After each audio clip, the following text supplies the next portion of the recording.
could happen. Sudbury News Talk on the morning shift.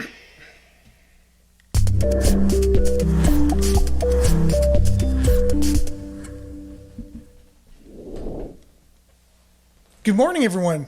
Welcome to Sudbury News Talk. On the morning shift, I'm AJ Walsh. And it is July the 6th. Yeah, I was already on to the 7th. Tomorrow will be 7/7/22.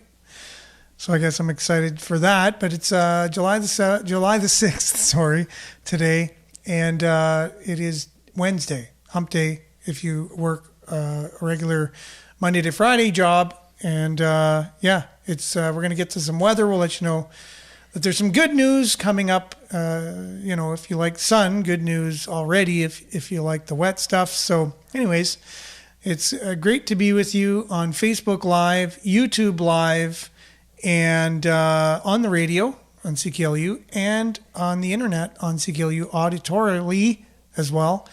And so yesterday we had a big bunch. We had Miles on the show. We had Billy on the show. We had Dave on the show.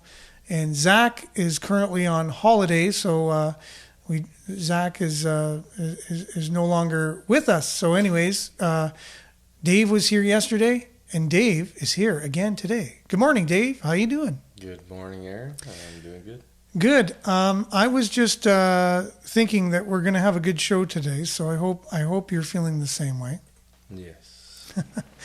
Did you? The best show ever. No, it is true, because you got up this morning and you're here with me, and that's the.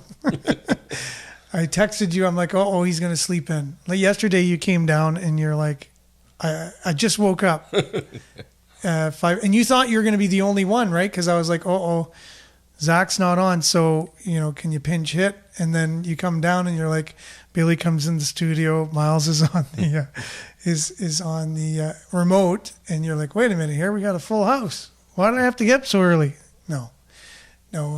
I know you enjoy being here, and I really thank you for being here, and I thank all of you for being here as well. And make sure to feel free to join in the conversation with us today. We really appreciate your comments. We know that it really helps the show a lot in terms of information. Sometimes we don't know things, and you fill in the blanks, and sometimes we could be wrong about a certain topic or whatever, and you're able to give us the correct information, and it really helps the conversation move along and be more factual in many ways. And so like comments like Lee's, good morning, how are you doing? If you comment, we may put your comments up on the video as well, just to have everybody else, see what we're talking about here. But first off, let's get things started with a little bit of weather, and we'll be right back.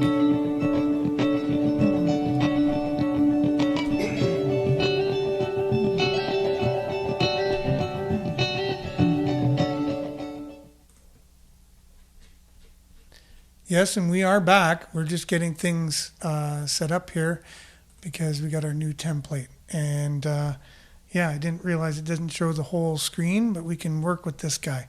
I think currently it is 12 degrees in Greater Sudbury, and it is 92% humidity. UV is about 7 or high. Summary for today for the day is mainly cloudy, 30% chance of showers this morning. Wind northeast, 20 kilometers, becoming light this morning. 21 is the high for today. Few clouds tonight, low of 10.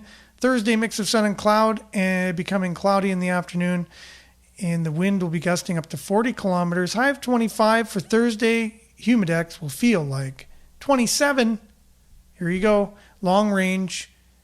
The Thursday mix of sun and cloud, but look at this. Sunny, sunny, sunny for Friday, Saturday, Sunday. It's a high of 20 on Friday, 22 on Saturday, and 27 on Sunday. So it's going to be getting gradually warmer with a little dip on Friday and Saturday, coming back up to 27 on Sunday. That's your weather. And we'll be back with some headlines and some news chat right after this.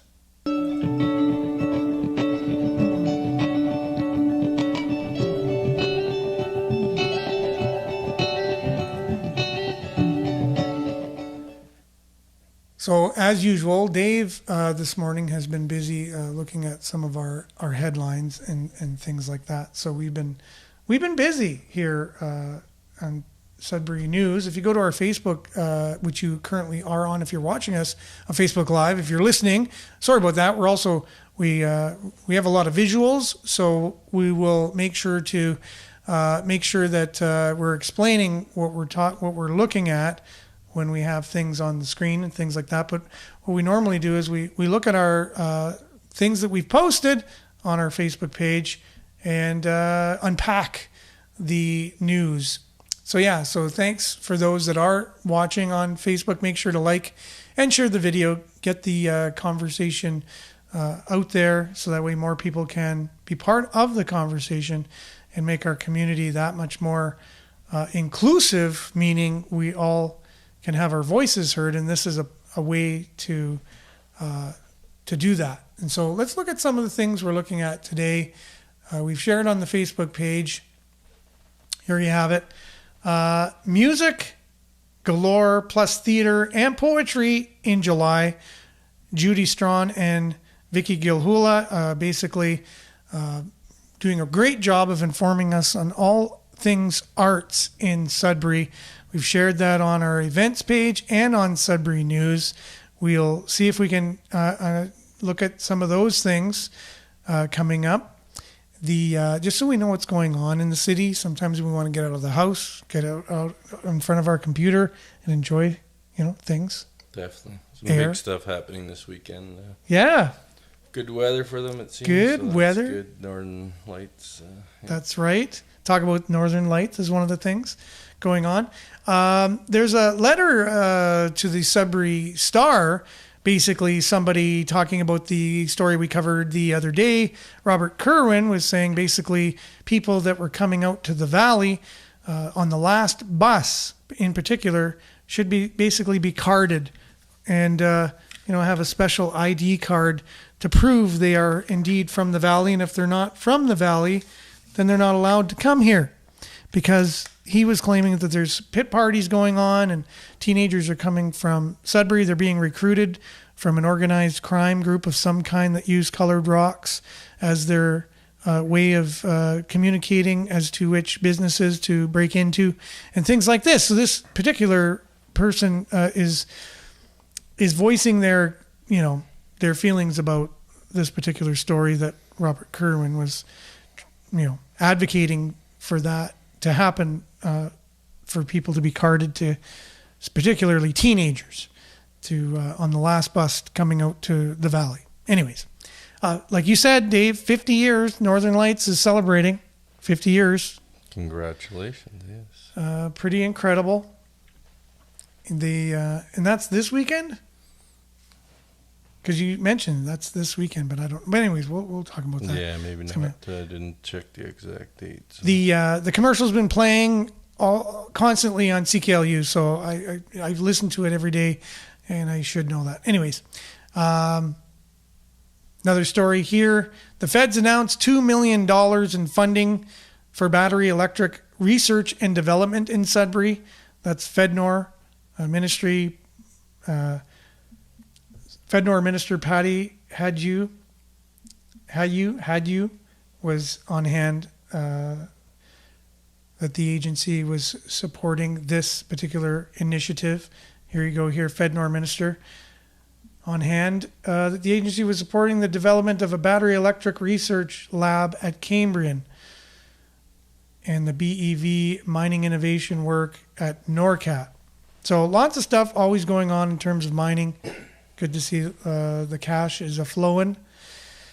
The last call to weigh in on the Lively Walden Recreation Survey. Residents have until July the 8th, which is 2 days from now, 4:30 p.m. to submit their ideas for the future of recreation in the Lively Walden area. Again, really great to get people's comments and suggestions and not just, politicians deciding things. I like that way of doing things. So get your comments and suggestions in for that. If you live in that area and, you have a say as to what, the future will look like in terms of recreation in your community. The inaugural 5 outdoor sports courts slated for revitalization. So the first 5 of 28 outdoor tennis and basketball courts are slated to be revitalized this year, affecting Delki-Dozy Sports Complex, Elmview Playground, Lorne Brady Park, 6th Avenue Park Playground, and Twin Forks Playground. Did you know we had 28 outdoor tennis and basketball courts in the city? I knew that about 5 minutes ago, yeah. Yeah, exactly.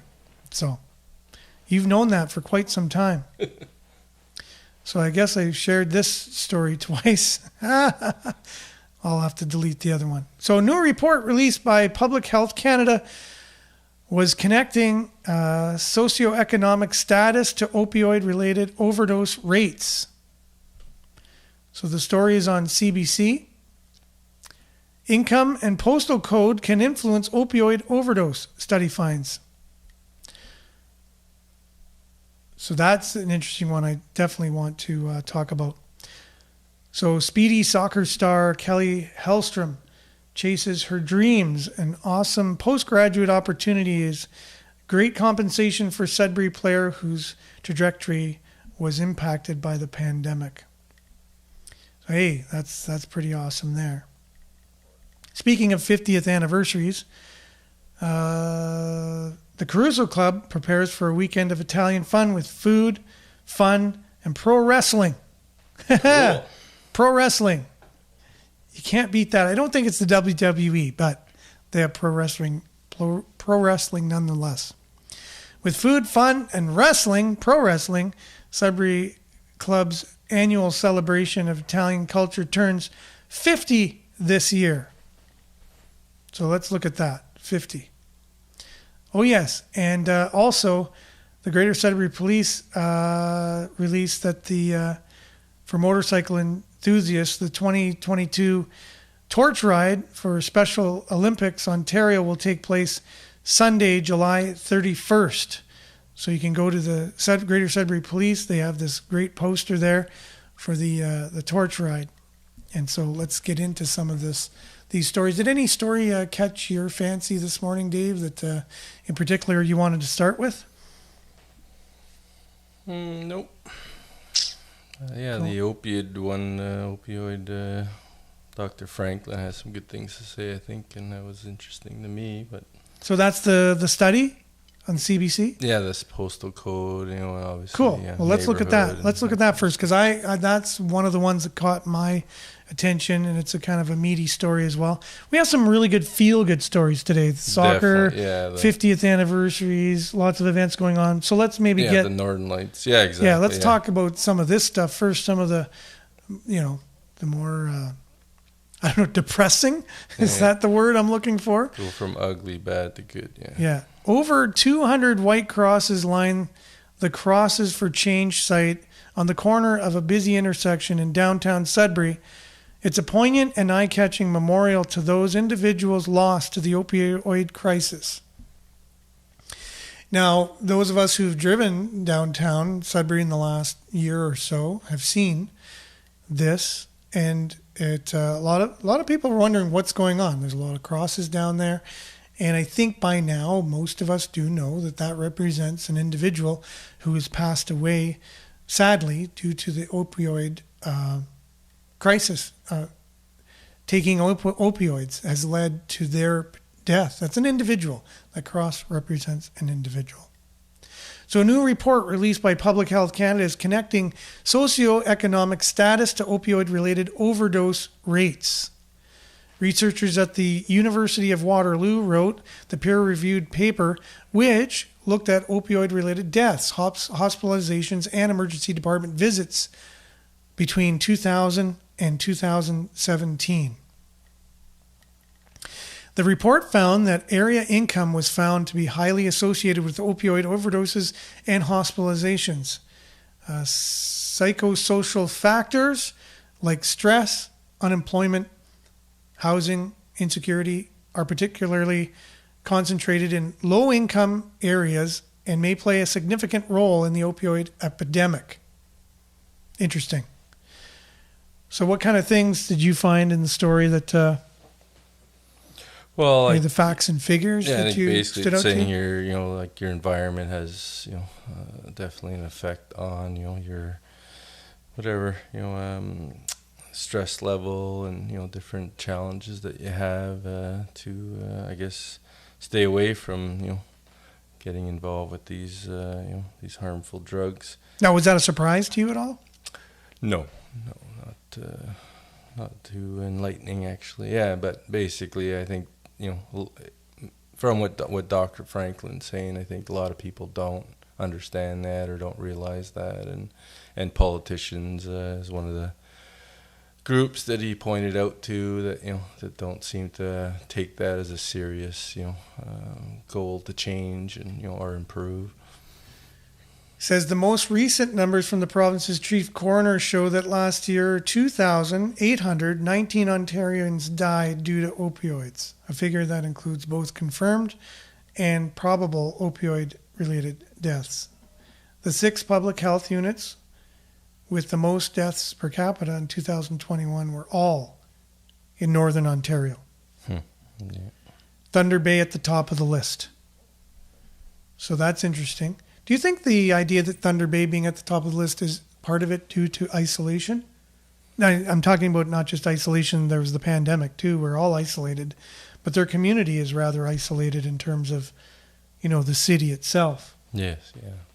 It's definitely, like I said, part of this study. It's showing that there's many different types of environments or areas, and yeah, they all have like pros and cons, but some are stacked against the people that live in certain areas, and yeah, it just sort of breeds in certain areas a little bit more, probably because of the circumstances they're under. Now, during the pandemic, Sudbury topped the list. Yeah. Out of the most deaths. Yeah, I know there was a time there was just like, I ran into some paramedics and things like that, and they're just saying there was like unbelievable amounts of calls. They were picking up people like, on a regular basis, overdosed. So that's sad, like it's just hugely sad, yeah. Like that's 2,800 and some people, that's not a small, No. That's an epidemic. Yeah, you know what I mean? Like to me, Yeah. how many people died in Sudbury of, COVID compared to that? Yeah, that's definitely a conversation that needs to happen, right? Like, and how many resources do we put towards one versus another? And public health. So again, we had 100 deaths in 2021, but we had 106 the year before when we topped the list. That's only a difference of 6. Yeah. That's not a huge drop. No, and it is a huge number though. It's a huge number. That's that's like next year it'll be another 100. Like around. Correct. Like that's something that we can work to prevent. Like if we can bring that down. In any regard, even one person, it's it's a massive accomplishment. Especially from what I understand, it's a lot of youth, a lot of younger people with so much life, yet to live, and it just hits their families. It's it's not all these numbers are like I said associated to families and parents and exactly. It's a massive ripple effect. Yeah, and that's what this Dr. Franklin is saying. It's hard to be optimistic. The report's findings don't come as much of a surprise to Sudbury addiction specialist Dr. Michael Franklin. He said, "We all like to think we're a very egalitarian society in Canada, but I think many people would be shocked at the levels of disparity in healthcare and outcomes based on income levels and where you live, or based on your postal code, because basically that's where you live, is your postal code." So kind of interesting that they would do a study like that. I'm glad that they did. A little picture of Dr. Franklin here, just so everybody knows. This is Dr. Franklin here. If you ever see him, say you heard about his story on Sudbury News on Facebook. Yeah. Anyways, so Franklin said he also hopes that the report, one of the first that connects income levels and addiction-related health outcomes opens a few eyes to the people most likely to be impacted by this crisis. Now, are you surprised that this report is one of the first that connects income levels with addiction-related health outcomes? Yeah, it is a little, surprising to hear that. But like you said, I think it's obvious in a sense to me too. So I think that basically, it's something that, confirms an assumption I had. Yeah, Nancy chimes in too. Why are doctors still prescribing? Well, that's it. To me, it's, and if they do. To patients. Yeah, I think, there's just a lot. It's just too accessible from what I can see, you know what I mean? So, yeah. Like if there's I used to work with radioactive materials, and we had to lock that stuff up. We had to, it was a very dangerous substance, and there was a lot of rules and regulations with handling it. And to me, this stuff is just as dangerous, if not worse. It is. And so, yeah, to me, to have a little bit more stricter, controls on those substances and accountability from those that manufacture it too, I think. Oh, for sure. Great documentary on the the rise of OxyContin, particularly. I think it was Pfizer, and I believe one of the huge pharmaceutical companies, anyways. And they basically kept washing their hands of any accountability on that, and that's it, made billions and billions. Yeah. They paid some fines, but it was totally worth it to pay millions in fines to make billions in profits, right? Yeah, it's not a big deterrent, those fines. Yeah. I'm just gonna, if I can be self-indulgent just for 1 second here with a story of mine with OxyContin. I had a hockey injury in my shoulder. It was put out of socket or whatever. And my wife, I was in pain night after night, and she's like, "You gotta go to the hospital. You gotta go to the hospital." I'm like, "I'm not going to the hospital. It'll heal itself. I just have to give me a little bit of time here. It'll heal. It'll heal. It's fine." Eventually, it wasn't getting any better, and I guess I was complaining, and I guess my wife had enough of the complaining, and she made me go to the hospital. So I went. Anyways, in emergency, they did the X-ray and all these things, and no word of a lie. I don't know why this is. I don't know who it was, the doctor. But he asked, "Have you ever tried OxyContin before?" Now, this is before anyone knew anything about it really in the general public. I said, "No." And he goes, "Well, I'm going to prescribe some to you for the pain." And literally, I'm not kidding you, when he walked away, he was laughing. Like almost like, "You're going to see how you handle this medication or something, or you're going to get a real blast from this experience," kind of thing. And then I look back to, the time when I struggled, because once he gave that to me, and then I had another injury shortly after that, and then they were prescribing that, and then greater numbers, and not knowing really what it was or the effects of it, and feeling that a doctor who's a trained professional and someone that I should trust would, have my best interest in mind, wouldn't give me something that would harm me any more than I already was. I had to go through the whole thing myself. Luckily, I was able to come off of it, but it was not easy. Yeah, at all.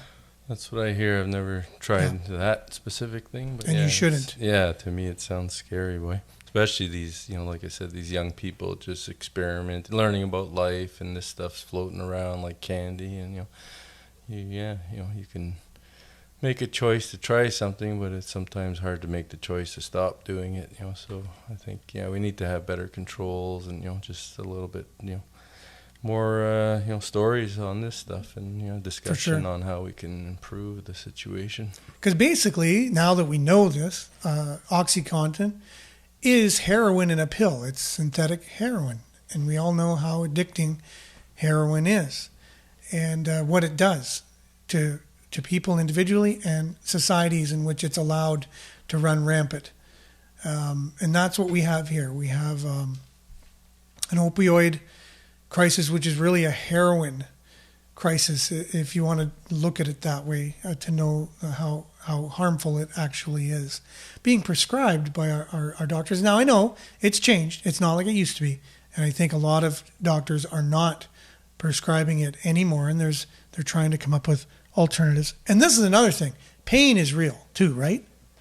Definitely. Pain is real. And pain, what are we going to do about our pain is a real thing.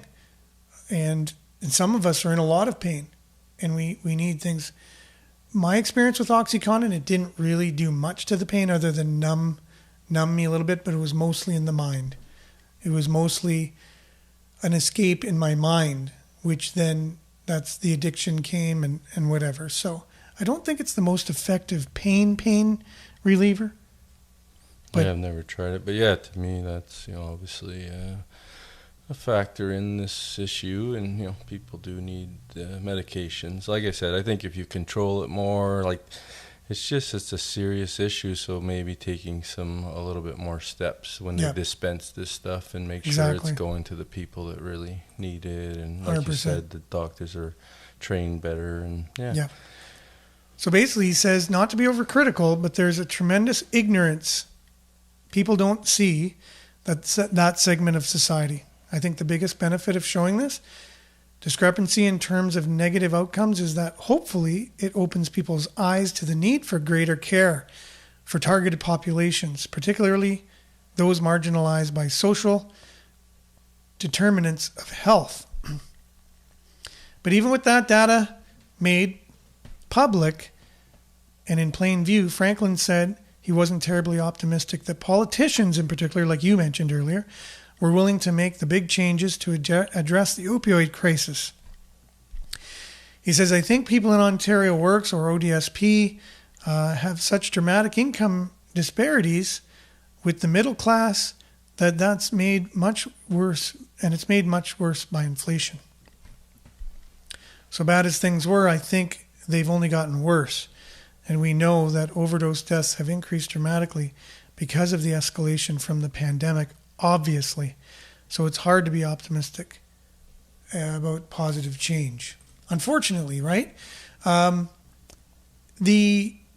Let's talk about this now. We just came out of a pandemic, which was hugely, hard on a lot of people.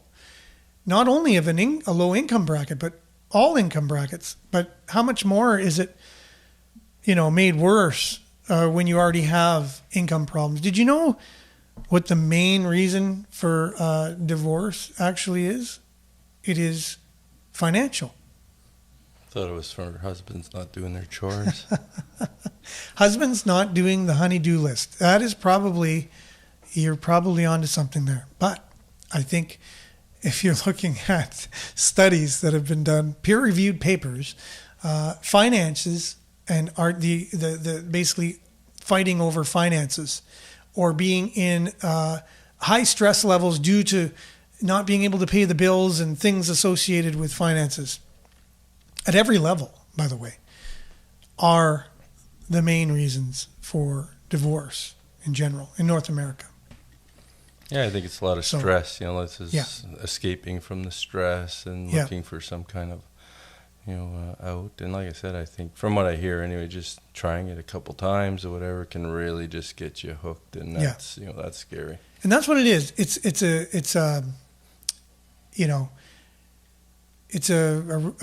basically getting away from the problems. And so when you take this, you don't have to deal with your problems for the time that you're on it because your mind is in a different world.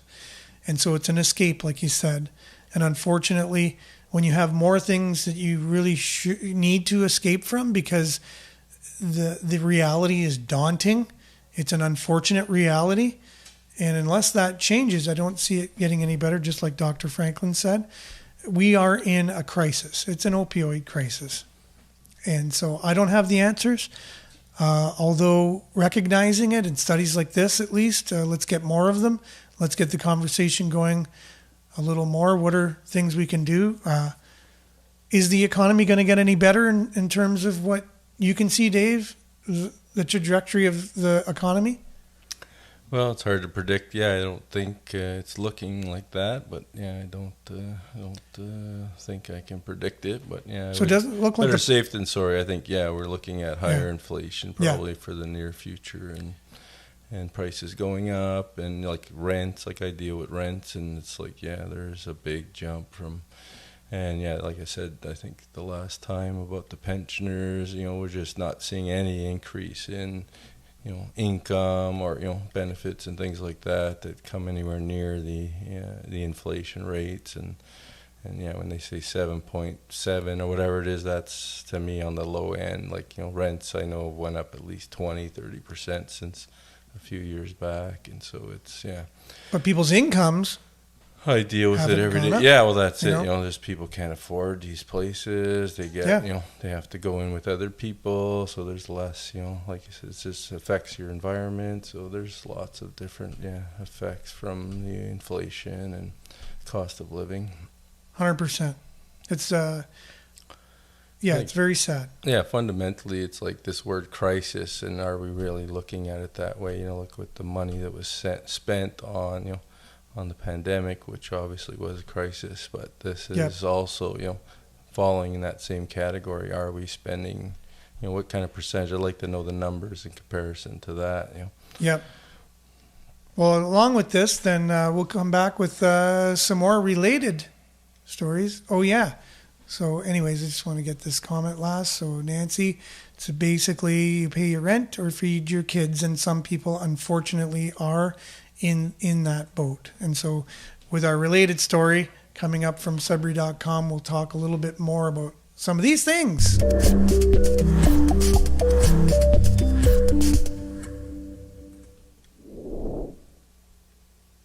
Sudbury.com is really cool with this segment they have each and every morning. It's basically, good morning, Sudbury. Here's some stories to start your day. I really like that segment. If I was part of their organization, I would have been all about that kind of thing. It's really great local news.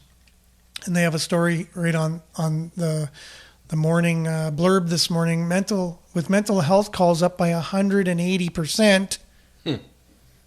Police are in a dilemma. Yes. So wouldn't you say that's kind of a related story? That's what we're already talking about? Definitely, yeah. People's mental health. If you're looking to self-medicate, I mean, opioids is one way to do it.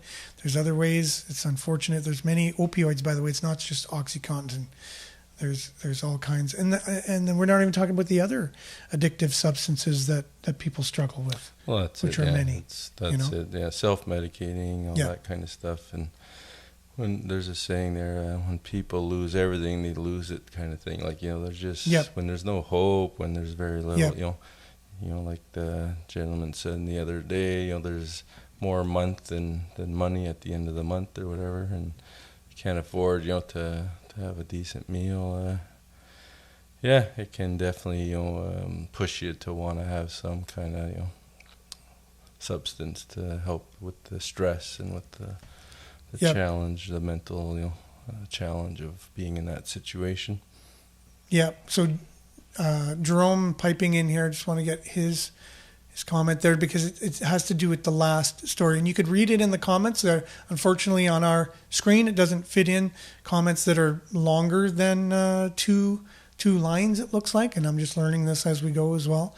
But he said the opioid crisis basically started when pharmaceutical companies encouraged the allopathic industry to start prescribing an end-of-life pain interrupters as everyday pain medication. Like morphine. Yeah. Kind of thing. Like these are like when you're at the end of life and they just want to kind of put you out of it so you don't have to, deal with the pain. No, that's it. I think when you incentivize, to get, these products in people's, like sell them basically. There's a good documentary I watched on Netflix called The Pharmacist, I believe, and a few years ago back. But, I saw that too. Yeah. Yeah, that was something an eye opener on, on how the push to push these medications. It's a real Yeah, doctors are paid and incentivized to push certain medications. Yeah, they get kickbacks. They're basically bribed Yeah. to do that. That's terrible. And the industry should be ashamed of itself. Anyways, there you go. I got to slap the hands of the industry. Meanwhile, hardly anyone is... anyone who is anyone. We're not the most influential show in the world. However, we do have a little bit, and we're local. And so here, speaking of local, Sudbury.com, mental health calls up by 180%. Police are in a dilemma. Police are responding to more calls related to mental health, with 1,290 recorded between January 1st and June 21st. Yeah, no, That's 1,300 calls, basically, in 6 months. Yeah. Less than 6 months. 180% increase over the 461 seen during the same period last year. Although Chief Paul Pedersen, Pedersen or Peterson? Pedersen, I would think, for the D. Yeah. Sorry, I apologize that I'm not up on the pronunciation of our latest police chief, but I think it's Pedersen, said that this is the least particularly due to certain well-being checks now being classified as mental health calls. So again, maybe they changed the category a bit. So there's a little bit of that, and attributing to the numbers. He added, it's a complicated issue they're working on. It's also an issue at the heart of an ongoing debate as to whether police should be responding to these calls begin with. Correct, yeah. I think there should be almost a discussion on another kind of, specialized, organization that actually responds to those types of Instead calls. of police, you're saying? Yeah, like they're, again, it's about training and understanding. So obviously if they're trained and they understand, but there is a little bit of, sometimes maybe where things can go and escalate, in a way. And we've had some stories in the past about, some of these checks going really bad, like just, some However, I do stuff. have some experience seeing, close to me where I've seen it firsthand. I think training of officers for situations like this it makes a huge difference, because 100%. I've seen some officers really respond in a way that you would hope they would, and it had a positive result, and you can tell they were trained. Yeah, like I have tenants, and so basically, sometimes I have to unlock doors to help them do these wellness checks, and it's like, I see so much compassion, so much care, patience, just different types of strengths that I definitely admire in these officers. So to me, it's just it takes that. It really does take if you have a bad day, or if you're not really in the right mindset and you're dealing with somebody that's having these issues, you can really make things worse, or things can go bad. And so it's a very specialized type of, I think, interaction that needs a certain a certain disposition and experience. Like if somebody's doing it the odd time, even an officer, but someone's doing this full time, they're just trained for these types of calls. I think that and I think you mean like specific ones that are a little more trained than others. Everyone gets a more of a basic overview, and then there's ones that are really specialized, and that's all they do is those calls and help the people, and maybe keep a connection. Exactly. It's not just the one. And they're really linked with the community and the other resources that are out there, and kind of work in tandem with a united effort. Obviously everything costs, and so it's for sure. It's definitely in the perfect world type of thinking. So he said it's also an issue at the heart of an ongoing debate as to whether police should be responding to these calls to begin with, like we were just saying. He highlighted in a recent report to the police board, do we actually need frontline officers? Do we actually need guns, tasers, and pepper spray responding to that? That's the thing. Or are there some other agencies or other ways of de-escalating that, or, moving that business elsewhere, I guess, other than police, he asked.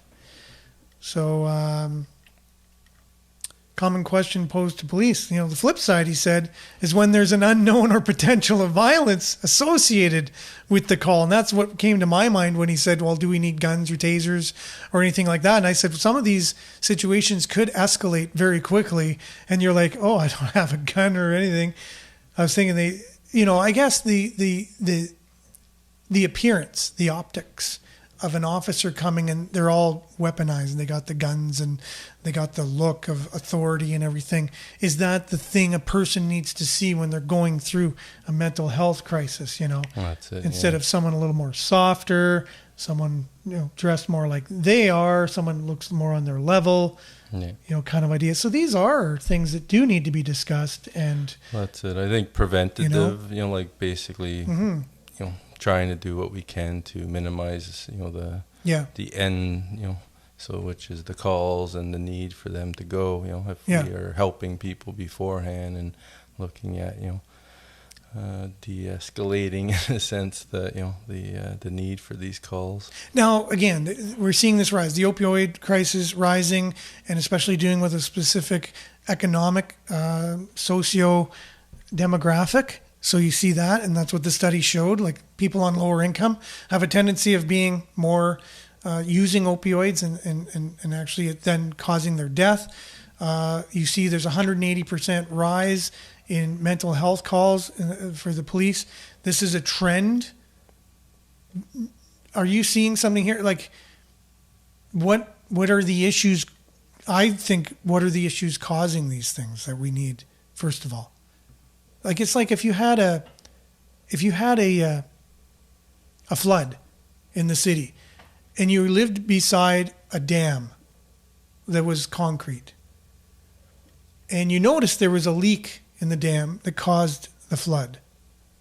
Where would you put most of your resources? Would you put it in buckets and pumps and people to get rid of the water and put it back into the lake behind the broken dam that was causing the flooding? No. What would you do? I would work on the crack, and, yeah. You know, the structural, the source of the problem. Exactly, yeah. So this is an even deeper discussion. I don't even know if we're as a society at that place to have that kind of a conversation. At the heart of all this, what are the things in our society causing these things? Are they too big? Are they global, in fact, and then we're just experiencing them locally? Are they regional? Are they local? What are these main problems causing these problems? What is at the heart of the matter?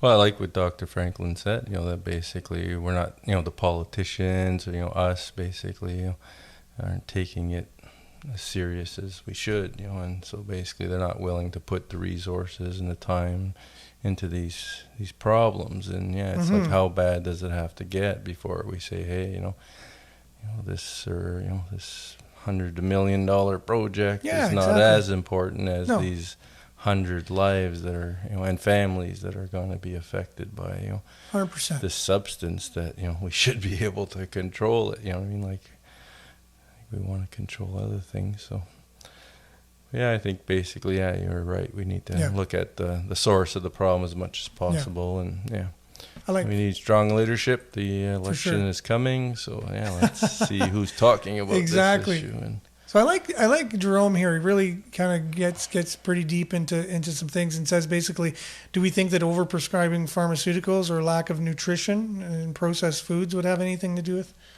mental illness? So there's some places to start there too, 100%, right? 100%, yeah. Nutrients. You know, we need good food, healthy food. And, exactly. You know, we have lots of land. We have lots of abilities to produce. You know, we put some money into some farming and have some, you know, good vegetables and food for, you know, the less fortunate. You know. For sure. When you think of the potential we have as a society to really make sure all of our people are taken care of. Yeah, the basics, you know, and it's not about a handout. Like I think a lot of people, you know, would do, you know, what they need to help in that kind of, you know, system. Exactly. And there are people that are, you know, physically, you know, unable to do certain things, and we need to take care of them.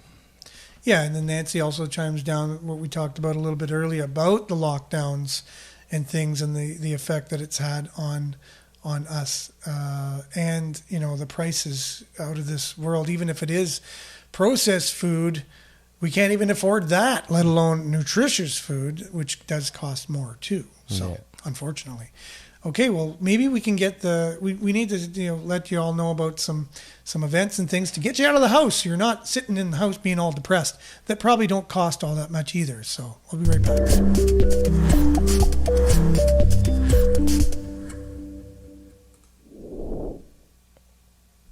As talked about a little bit early, the Caruso Club celebrating 50 years this weekend with 4 days of jam-packed fun. And especially food. The 50th anniversary event takes place from July the 7th till July the 10th at the Caruso Club. The festival all starts with a live pro wrestling match.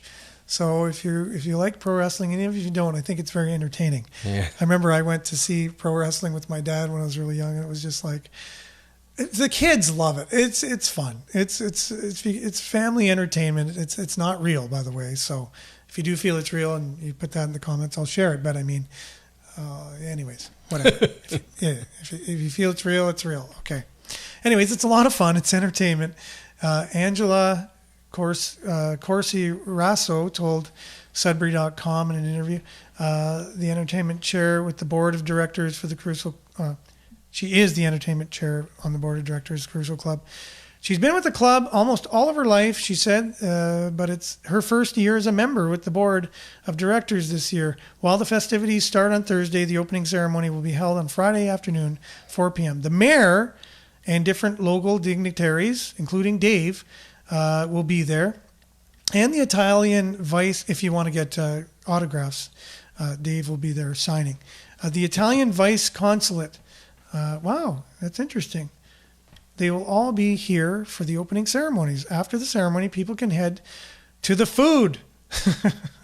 Head to the food fair that will showcase foods from different regions of Italy. That is so exciting. Each day, July 8th to 10th, foods from different regions of Italy representing the various regions Italian Siberians emigrated from will be featured from 5 to 7 p.m. Sounds good. And I'm hungry right now already because I do this thing called intermittent fasting. And I don't eat from 2 o'clock in the afternoon till 10 a.m. the next day kind of thing. So food is always something that I'm constantly hungry. Even after I eat, I'm still hungry. I'm just get used to the feeling. And I love the benefits, by the way. I just feel a lot more alert and healthy, and I'm losing the weight that I don't want to have on my body, and it's really cool. But anyways, yeah, but if you want to take a break, including myself, from intermittent fasting, which I do every once in a while, that would be an excuse to do so. And celebrating their 50th anniversary to boot, so that's pretty cool. Northern Lights Festival as well marks their 50th anniversary this year. I guess there's a lot of 50s. I think the Sudbury Wolves as well, 50. The Sioux Greyhounds just went through their 50th anniversary. I just went through my 50th anniversary. Seems like a lot of cool things were happening 50 years ago. Definitely, yeah, there was a lot of things. I was looking at that last night, actually.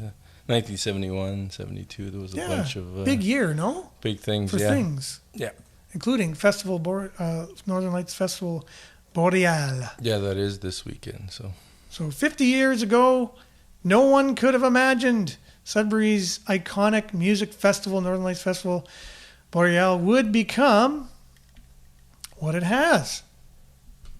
Now one of Canada's oldest continuing music festivals. It was first hosted as a small, intimate gathering of musicians in Bell Park in 1972. Since then, it has grown into an internationally recognized annual tradition, hosting dozens of artists across multiple genres every year. Now, they didn't have it for the last 2 years, I believe, because of the COVID thing that was going on. You remember that, Dave? Yeah, I thought they did have certain things. Then we go see a concert and had to stay in our car or something like that at the New Sudbury Shopping Center. Oh, yeah, that's right. Well, that was something. Yeah, it was in our cars. You're right. We saw, what's her nose? Canadian artist, girl. Yeah. Really cool. She was good. Yeah. Just can't remember her name offhand. And some people out there are probably saying, it was so-and-so. And I apologize for not remembering. But it was really good. She put on a great show. Yeah. But it said, since 2019, following a shutdown in 2020 due to COVID-19 epidemic, and now and a downsized edition to meet ongoing restrictions in 2021. Maybe was it just last year we went? Yeah, It felt like longer than that ago. Yeah, I don't think it was it was last year. Yeah. I know you treated me to Harvey's. Oh, there you go. Yeah. I ate like 3 burgers or something on Dave. It was great. So it's going to run Thursday, which is tomorrow to Sunday. This year we'll bring 45 unique artists from Canada and around the world. Speaking of that, Earshot Daily's coming up right after this on CKLU, and they also feature artists from Canada and from around the world. And it's coordinated by yours truly on CKLU and on stations across Canada as well. So I guess we have something in common with Festival Northern Lights Boreal. Northern Lights started out as a folk festival and blues. It's now grown to encompass a diverse range of genres with options for all attendees to enjoy. I do like just being out on the grounds for the festival. Oh, yeah, I see all those people. You know, it's just nice. Yeah, it's like listening to CKLU. You never know what you're going to hear. Yeah. And I do listen to CKLU quite often. And the reason being because I'm checking to make sure the show is running properly after this show. And I just appreciate music I've never heard before, something I've never experienced. And that's what you get at Festival Boreal. You're kind of walking around. You're like, oh, here's a blues guitar. Wow, he's really good. It's live. Then you go and there's a folk guy over here. Yeah. Maybe a little different art. Art is going on too.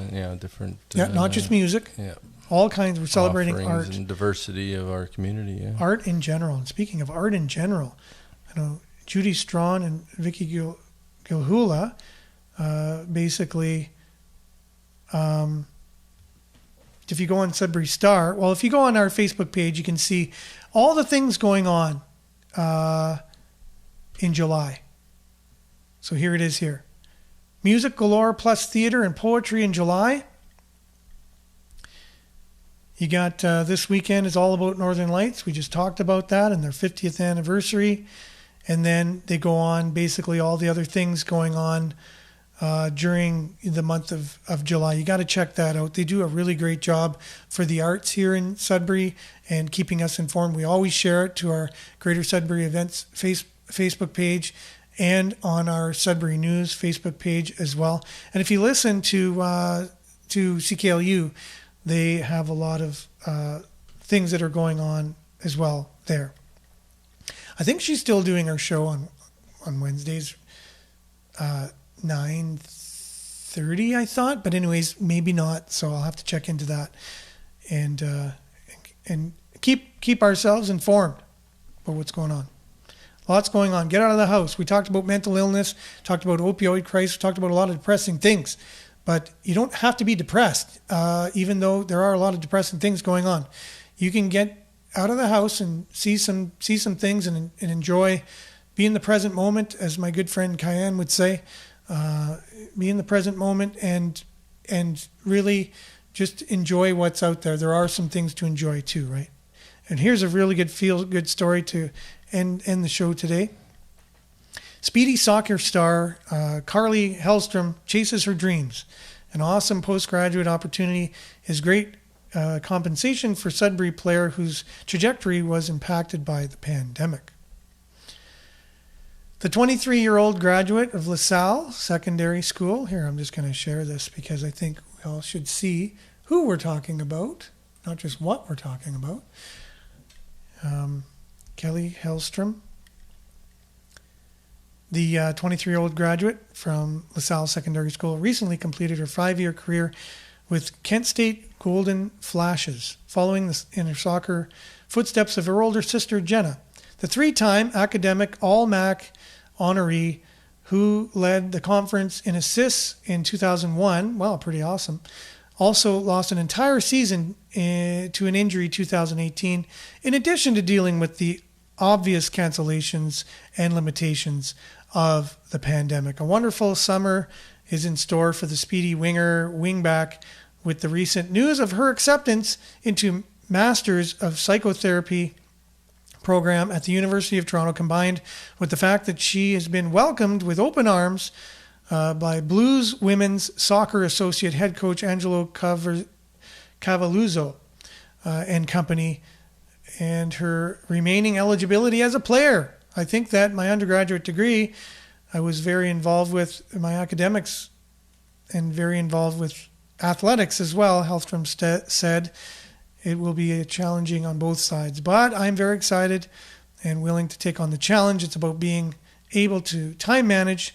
At Kent, I was able to learn a lot about myself and what I needed to do to make sure that I was definitely manageable. So yeah, I'm sure Randy Pascal has more on this as well, as he covers local sports like nobody's business. And Dave, you do know Randy as well, correct? Yes, yeah, definitely. Interacted with him a few times and aware of his good work with the sports, efforts to... Here in Sudbury? Yeah, being the sports guy, and just it's amazing the knowledge he has and the facts he can rhyme off, and to me it's shows his dedication. And just like this young lady, like she's actually training with the men's Impact U21 men's team. Nice. So that's like, go for it. For sure. Show them how it's done. Yeah, way to really get with the way to get better is you play with the best players, you play with the best, and then you up your game. There's no doubt about it. And who you train with and who you practice with is definitely going to impact how you are as a player. So shout out for Randy. If you want to see how great of coverage he does on local sports, you just have to visit sudburysports.com and you can see all of the latest, greatest in sports. And if you want other sports coverage as well as local news, Sudbury.com has got it going on. So does the Sudbury Star Online. Great local stories. CBC local, and also CTV Northern Ontario has some really great stories. We share them constantly on our Sudbury News Facebook page. Try to keep up on all the local stuff. We kind of leave the more national and provincial stuff by the wayside, but we try and cover local as much as we can, and then unpacking it each and every weekday morning right here on CKLU, Facebook and YouTube Live, 7:30 to 8:30. Thanks for joining us, everyone. Thanks for commenting. Make sure to like and share. And thanks, Dave, for being with us today. Much appreciated. We'll see you same time, same place tomorrow. Stay tuned now for Earshot Daily on CKLU. Ciao, everyone.